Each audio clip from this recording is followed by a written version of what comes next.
علیہ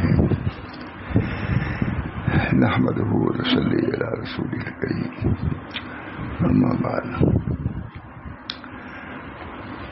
مجلس میں حضرت مولانا شاہ ولی اللہ صاحب رحمۃ اللہ علیہ برابر کتابیں سناتے تھے. اس کے ضمن میں بہت سی باتیں بیان فرماتے. سب لکھا ہوا ہے، اب تک چھپ رہا ہے، ختم نہیں ہوا. مجھے اب بھی بہت ہے، لیکن جمع صندوق بھرا ہوا ہے. ابھی نکالا میں نے. حضرت ذوالنون مصری کا اعتراف ذنوب، یہ واقعہ ہے. اعتراف ذنوب حضرت نے آخر میں کتابی لکھی اعتراف ذنوب پر. مجلس بار بار اعتراف ذنوب دنیا میں تو اسی کو سناتا ہوں میں.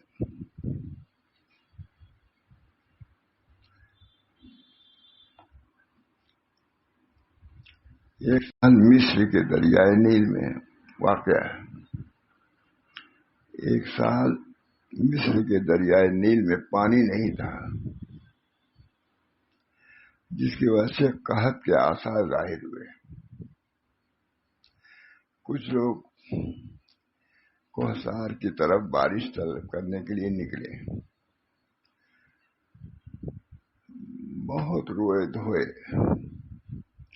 مگر آسمان کو ان کے حال زار پر رونا نہیں آیا.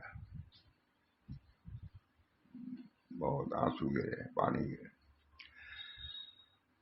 مگر آسمان کو ان کے حال پر رونا نہیں. بارش نہیں ہوئی.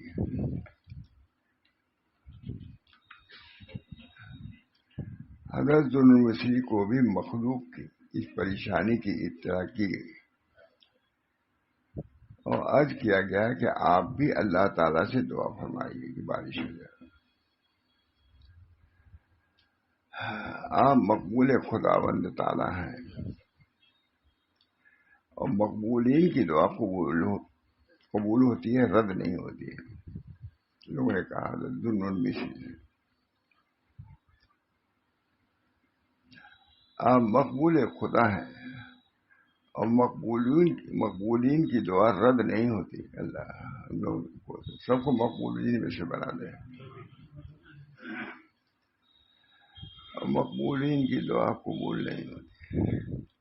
شیخ لکھتے ہیں کہ میں نے سنا ہے کہ یہ سن کر حضرت ذوالنون مصری مدین کی طرف روانہ ہو گئے. چلے گئے. چنانچہ ان کا شہر مصر سے نکلنا تھا. کہ بارش شروع ہو گئی اور انہیں مدین پہنچ کر اس کی اطلاع ہوئی کہ بارش ہو چکی. بارش نہیں ہو رہی تھی. میں گنہگار ہوں یہاں، اور گنہگار کے ہوتے ہوئے بارش نہیں ہوگی. چھوڑ دیا شہر کہ میں نکل جاؤں گا تو بارش ہوگی. چنانچہ ایسے ہی ہوا.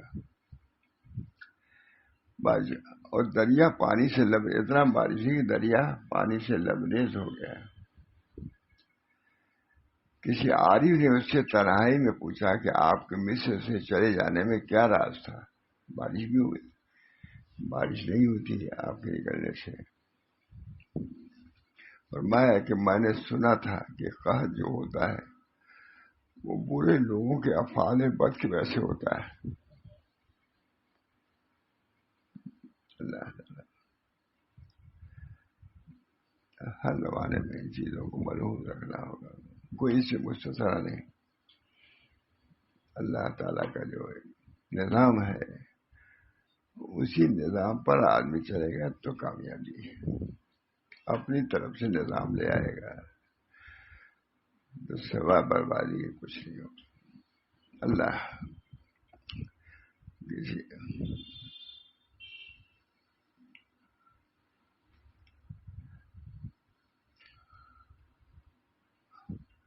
کسی عارف نے ان سے تنہائی میں پوچھا کہ آپ کے مصر چلے جانے میں کیا راز تھا کہ بارش ہوئی؟ اور میں نے سنا تھا کہ قحط جو ہوتا ہے وہ برے لوگوں کے افعال بد کی وجہ سے ہوتا ہے.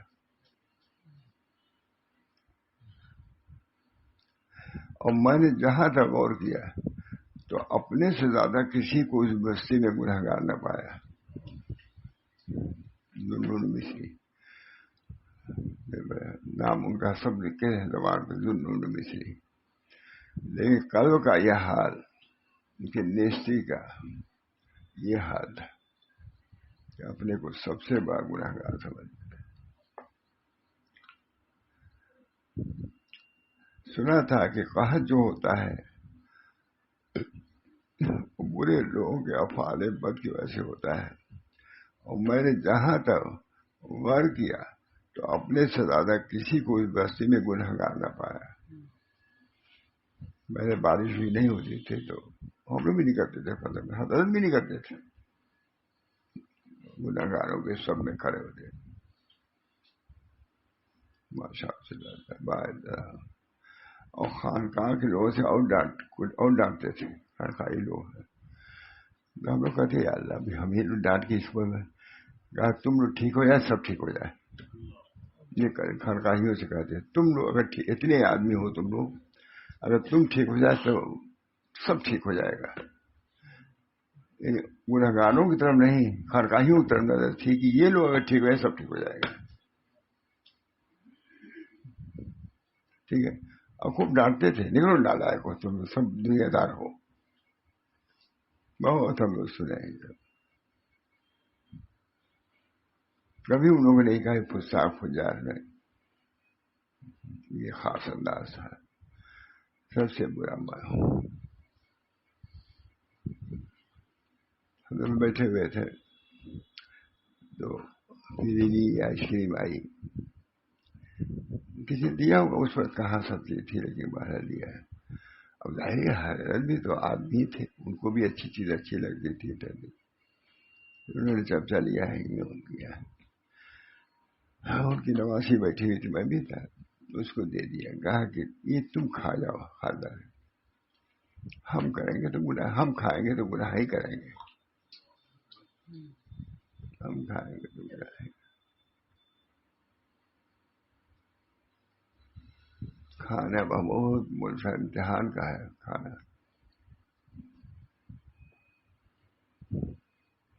کھانے کی بے عزتی. چلے جائیے ہوٹل میں، مسلمانوں کے ہوٹلوں میں کیسی بے ادبی بے تعلیم کھانوں کے ساتھ ہوتی ہے، تعجب ہوتا ہے. کیا کیا ہوتا ہے سب جانتے ہیں. فرمایا کہ میں نے سنا تھا کہ قحط جو ہوتا ہے وہ برے لوگوں کے افعال بد کی وجہ سے ہوتا ہے، اور میں نے جہاں تک غور کیا تو اپنے سے زیادہ کسی کو اس بستی میں گنہگار نہ پایا. ذوالنون مصری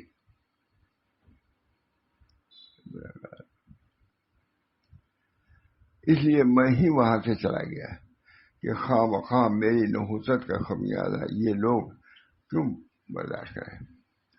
بوستا کا واقعہ لکھا ہے حضرت سبحان اللہ. کیسا عمل تھا رسول اللہ صلی اللہ علیہ وسلم کے اس ارشاد کا، انا المقر المعترف بذنبی. خود حضور نے فرمایا انا المقر المعترف بذنبی، میں اقراری مجرم ہوں، اپنے گناہوں کا اعتراف کرتا ہوں. ذوالنون مصری کا. اور یقیناً اسی اتباع سنت کی برکت سے بارش بھی ہو گئی. انا المعترف بذنبی، میں اعتراف کرتا ہوں اپنے گناہوں کا. بہت اس پر بہت بیان حضرت کا. انا المعترف بذنبی اسألک مسألۃ المسکین وابتہل الیک ابتہال المذنب الذلیل.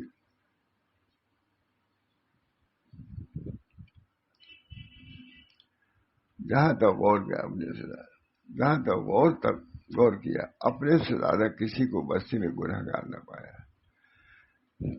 عملی طور سے کیا کہ نکل گئے بستی سے. اس لیے میں ہی وہاں سے چلا گیا کہ خواہ مخواہ میری نحوست کا خمیازہ یہ لوگ کیوں بھوگتے. سبحان اللہ. یہ حضرت ایک فائدہ سمجھیے. سبحان اللہ، کیسا عمل تھا رسول اللہ صلی اللہ علیہ وسلم کے اس ارشاد انا المقر المعترف بذنبی. حضور نے اس کا عملی طور سے دکھا دیا، اس پر عمل نکل گئے کہ سب سے بڑا گنہگار میں ہوں، میں نکل جاؤں گا تو بارش ہو جائے گی.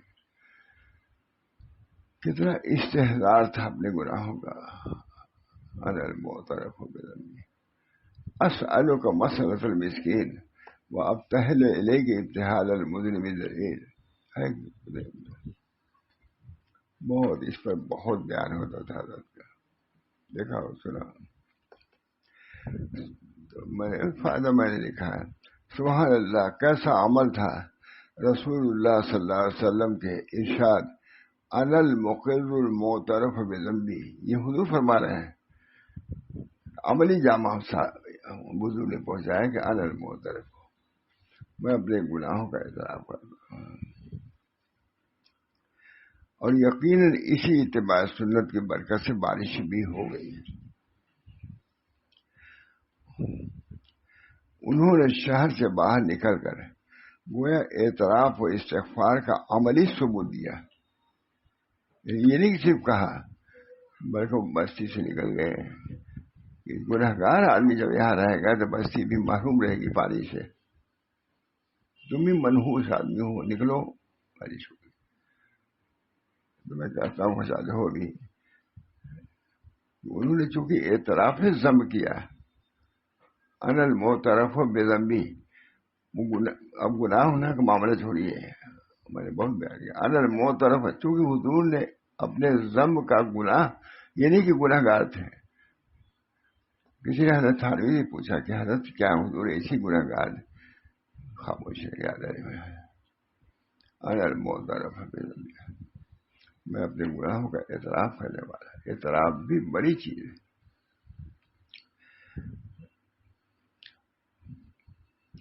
یقیناً اسی اتباع سنت کی برکت سے بارش بھی ہوگی. اتباع سنت بے گناہ کی بات نہیں ہے، چونکہ انہوں نے اعتراف کیا اپنے گناہ کا.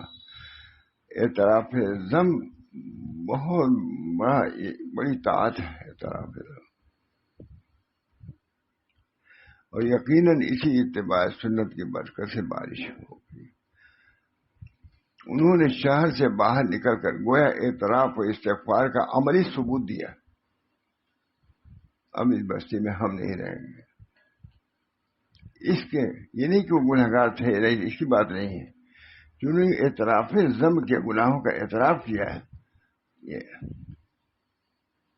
ہم لوگوں کا بہت معاملہ ہوتا تھا حضرت کے یہاں، کچھ ایسے ہی رہتا تھا. اب کیا بتائیں، کیا جب تک ہم لوگ یہ کہہ نہیں لیتے تھے کہ ہاں حضرت ہم سے غلطی ہوئی تو چھوڑتے ہی نہیں. بڑے بڑے مولوی مولانا جب تک انہیں کہیں گے کہ کیوں تم کو جائے ہم سے غلطی ہوئی حضرت معاف کریے، بس ختم. اور جب تک یہ لفظ نہیں کہتا تھا ہم سے قصور ہوا،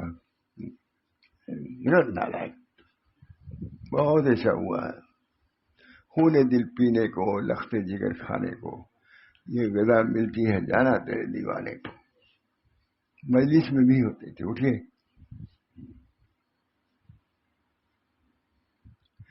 اعتراف ذنب خود بہت بڑی چیز ہے.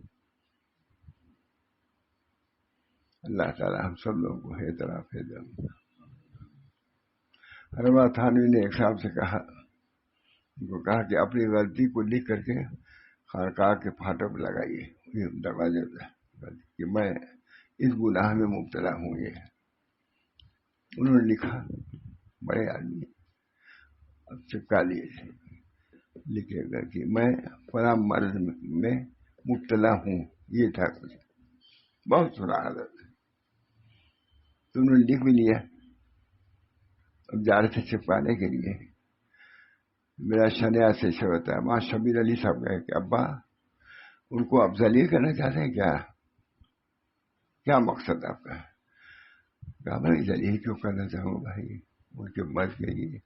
کہا جب انہوں نے لکھ لیا اور چپکانے جا رہے ہیں تو پھر کیا ضرورت ہے چپکائے؟ انہوں نے غلطی کا اعتراف کیا، نکل گئے مرض سے. کہا ٹھیک کر رہے ہو، تو ٹھیک ہے. بولا بولا بولا میں چپ رہا، سمجھ گئے؟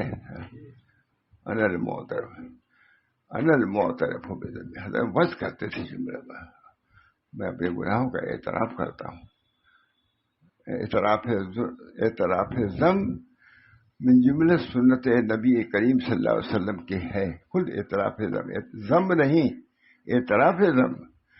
نبی جب اپنے گناہوں کا اعتراف کرے گا اللہ کو کتنا پسند آئے گا.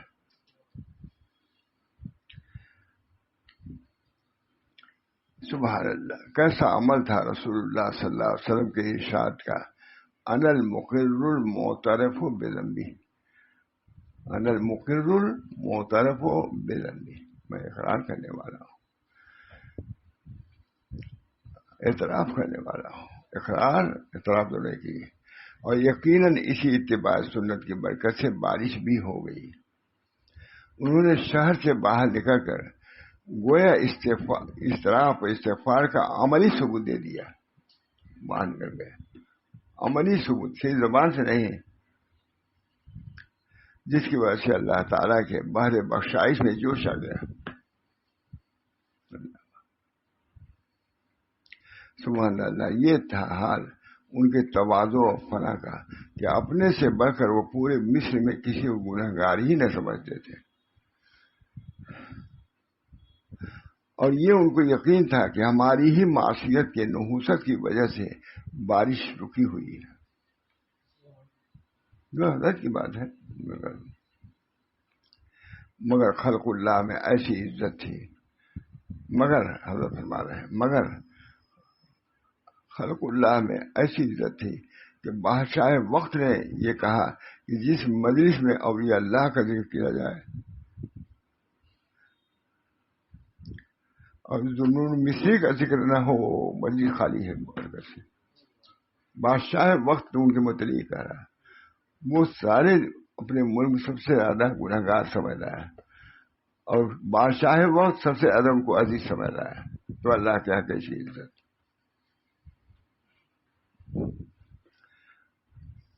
اور حضرت ذوالنون مصری کا ذکر نہ کیا جاتی ہے بڑے ظلم کی بات ہے. اس سے اس حدیث کی تصدیق ہوتی ہے، من تواضع للہ فقد رفعہ اللہ، یعنی جو اللہ کے لیے تواضع اختیار کرتا ہے تو اللہ اس کو رفعت عطا فرماتے ہیں. اللہ تعالیٰ ہم لوگوں کو اس کا یقین عطا فرمائے، عمل بھی اللہ ہم سب کو اس ارشاد پر عمل کی توفیق دے اور حقیقی تواضع وہ کامل فنا سے نوازے. سب حضرت کیا بہت ہوتا رہتا. اسی طرح ایک واقعہ اور ہے کہ کہیں خشک سالی تھی، لوگوں نے بہت دعائیں کی مگر بارش نہیں ہوئی. بارش کے لیے کبھی نکلتے تھے، ہم حضرت بھی رہتے تھے، باہر نکلے سب آدمی تو کس بات پر ناخوش ہو جاتے تھے تو زیادہ تاکہ دل ان لوگوں کا مغموم ہو جائے. غم کشادہ کرنے والا ہے تنگی کو.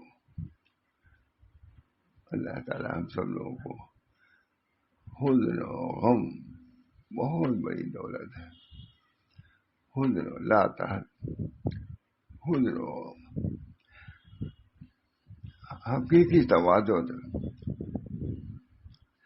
اسی طرح ایک واقعہ اور ہے کہ کہیں خشک سالی تھی، لوگوں نے بہت دعائیں کی مگر بارش نہیں ہوئی. تو شہر کی فاحشہ عورتوں نے جمع ہو کر کہا کہ سب سے زیادہ گنہگار ہم لوگ ہیں، جس کی وجہ سے بارش نہیں ہو رہی. اگر ہم لوگ توبہ کر لیں تو بارش ہو جائے گی. چنانچہ وہ چتیر میدان گئی اور ہر جانب سے پردے کا انتظام کرایا گیا.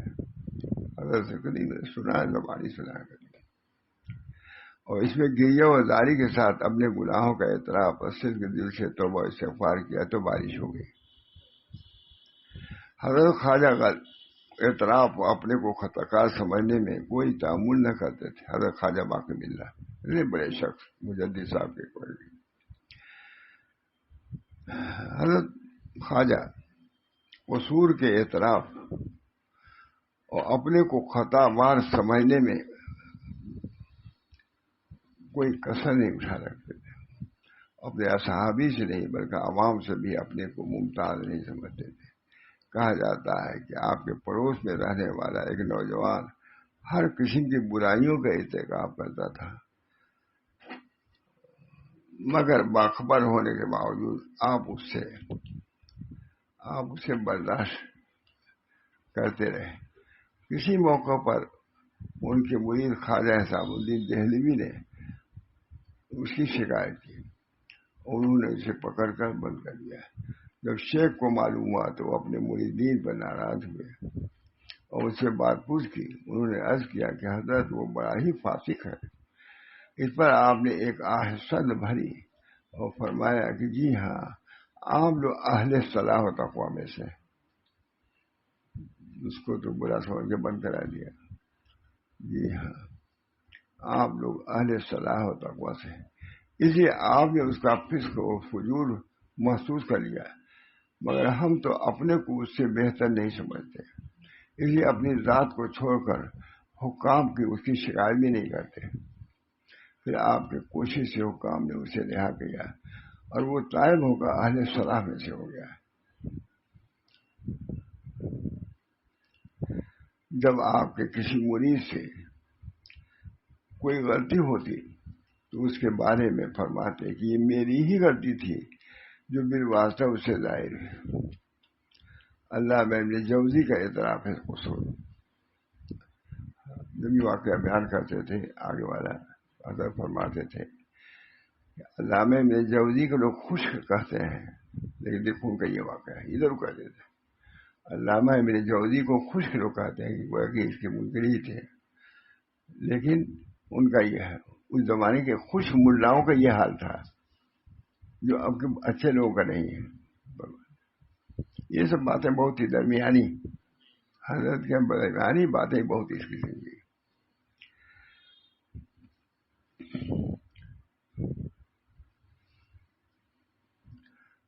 فرماتے ہیں خود اپنا واقعہ اپنی مشہور کتاب سید الخاطر میں یوں تحریر فرماتے ہیں. خود سید کی کتاب ہے علامہ ابن جوزی. مجھے ایک مرتبہ ایسا معاملہ پیش آیا جس میں اللہ سے مانگنے اور دعا کی ضرورت تھی، اور میں نے دعا کی اور اللہ سے سوال کیا. ایک صاحب صلاح اور ایک خیر بھی میرے ساتھ دعا میں شریک ہو گئے. میں نے قبولیت کے کچھ آثار دیکھے. میرے نفس نے کہا کہ یہ اس بزرگ کی دعا کا نتیجہ ہے، تمہاری دعا کا نتیجہ نہیں ہے. میں نے کہا مجھے اپنے اس گناہوں اور کوتاہیوں کا علم ہے، جس کی وجہ سے واقعی مجھے اس کا حق نہیں ہے کہ میری دعا قبول ہو، لیکن کیا تعجب ہے کہ میری ہی دعا قبول ہوئی ہو، اس لیے کہ یہ مرد صالح ان گناہوں کے تقصیرات سے محفوظ ہے.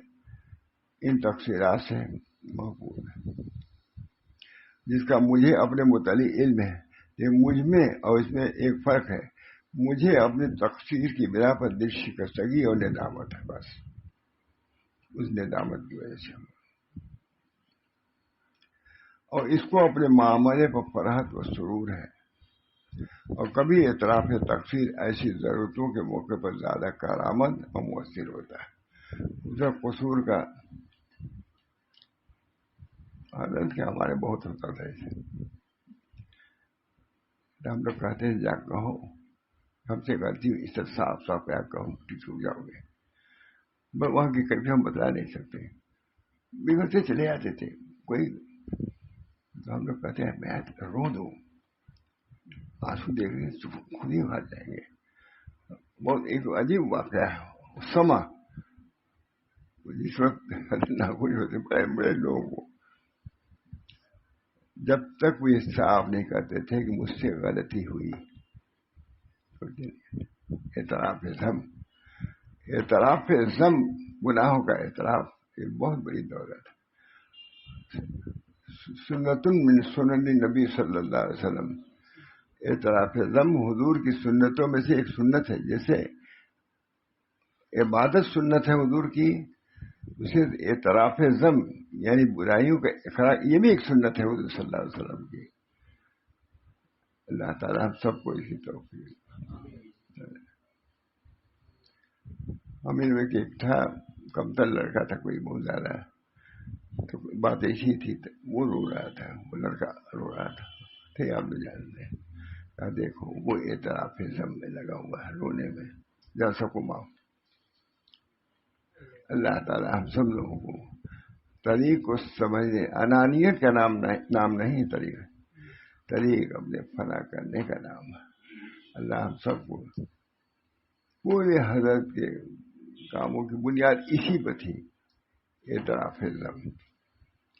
خود کتابی اعتراف ذم کتابی ہے بہت.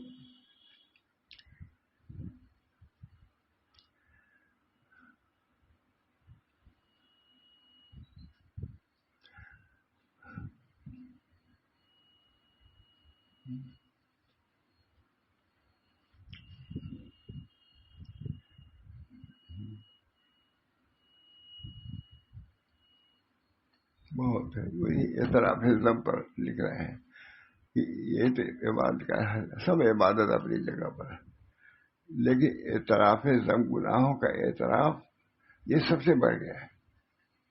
اللہ تعالیٰ ہم سب لوگوں کو بہت بہت طویل مضمون ہے. اللہ تعالیٰ ہم سب لوگوں کو انا المعترف بذنبی پر عمل کرنے کی توفیق دے. انا المعترف اسألک مسرۃ المسکین وابتہل الیک ابتہال المذنب الذلیل. یہ دعا یاد نہیں کیا ہے لیکن حضرت اتنا پڑھتے تھے کہ یاد ہے الحمدللہ. انا المعترف بذنبی اسألک مسرۃ المسکین وابتہل الیک ابتہال المذنب الذلیل ہے نا، یاد ہے ان کے سنتے سنتے یاد ہوگی، ہم پڑھتے رہتے تھے. انا المعترف بذنبی اسألک مسرۃ المسکین وابتہل الیک ابتہال المذنب الذلیل کا دعائے المستجاب ہے حدیث. اللہ تعالیٰ ہم سب لوگوں کو طریقے سمجھنے کے طریق نام ہے فنا کا، انا کا نہیں، فنا کا طریق. انانتی تو چھوڑا ہے، اپنی عبادت پر بھی نظر نہ کرو، عبادت بھی نہیں، اللہ کے کرم پر نظر رکھو، اپنے گناہوں کو پیش نظر رکھو. اللہ تعالیٰ خود رحم فرمائے گا. اللہ ہم سب کو حضرت مولانا تھانوی کے سب سے پہلی چیز یہی ہوتی تھی کہ اپنے انانیت کو چھوڑو، انا نہ کہو. انا یہ سب بیماریوں کا علاج ہے. اللہ تعالیٰ ہم سب لوگوں کو فنائیت اختیار کرنے کی توفیق مرحمت فرمائے، ہر کسی کی عافیت عطا فرمائے. اپنے کو کم سمجھنے میں کوئی دشواری نہیں ہے، کچھ ہونے میں یا اپنے کو سمجھنے میں تو کچھ دشواری بھی ہے. نہ ہم نہیں کچھ، اللہ کی عظمت کے سامنے، بڑائی کے سامنے کیا ہماری حیثیت ہے. بس اللہ تعالیٰ ہم سب لوگوں کو طریق کی باتوں کو سمجھنے کی، عمل کرنے کی بھی توفیق. کبھی مجلس ہوتی تھی تو کچھ دور پہ لوگ کھڑے ہو جاتے تھے، بات کرتے تھے، ہنسنے بھی لگتے تھے. بھائی ہے اپنے اٹھے تو کوئی بات آ گئی ابھی سن کے گئے ہیں، دیکھو ہنس رہے ہیں سب. بڑے بڑے علماء میں رہتے تھے، کیا طریقہ ہے. ابھی یہاں سے گئے ہیں وہاں دیکھو ہنس رہے ہیں. مجلس کی بات بھی وہ چاہتے تھے کہ تھوڑی دیر خاموش ہے، اس کا اثر رہنا چاہیے، یہ نہیں کہ یہاں سے اٹھے ختم. بہت تعجب ہوتا تھا. اللہ ہم سب لوگوں کو طریق کو سمجھنے اور طریق پر چلنے کی، اور اس طریق کو اللہ تعالیٰ کارآمد بنانے کی ہم کو توفیق دے، اور اللہ تعالیٰ اس کو قبول فرمائے. دعا کیجیے بس. اللہم صلی اللہ سیدنا محمد. اللہم انی اسألک مسرۃ المسکین وابتہل الیک ابتہال المذنب الذلیل. اللہ تعالیٰ ہم دعاؤں کو قبول فرمائے. حضرت مولانا شاہ صلی اللہ علیہ وسلم شیخ مسلم تھے، ان دعاؤں پر بہت کلام فرماتے ہی رہتے تھے، کیونکہ ان کا بھی حال یہی تھا. بہت جلالی بزرگ مشہور، لیکن میں دیکھتا تھا کہ سجدے میں جاتے تھے تو دوسری جگہ روتے رہتے تھے. سجدے میں روتے ہوئے میں نے دیکھا، اپنے گھر میں دیکھا. میں نے کہا اچھا بزرگ بھی روتے ہیں. میرے ذہن میں آیا اللہ تعالیٰ نے بوکا آئین بوکا کہاں، بوکا کہاں. اللہ تعالیٰ ہم سب لوگوں کو طریق حق کو سمجھنے کی، اس پر چلنے کی توفیق دے اور اللہ قبول فرمائے. ربنا تقبل منا انک انت السمیع العلیم برحمتک یا ارحم الراحمین، بحرمت سید النبی الکریم صلی اللہ علیہ وسلم.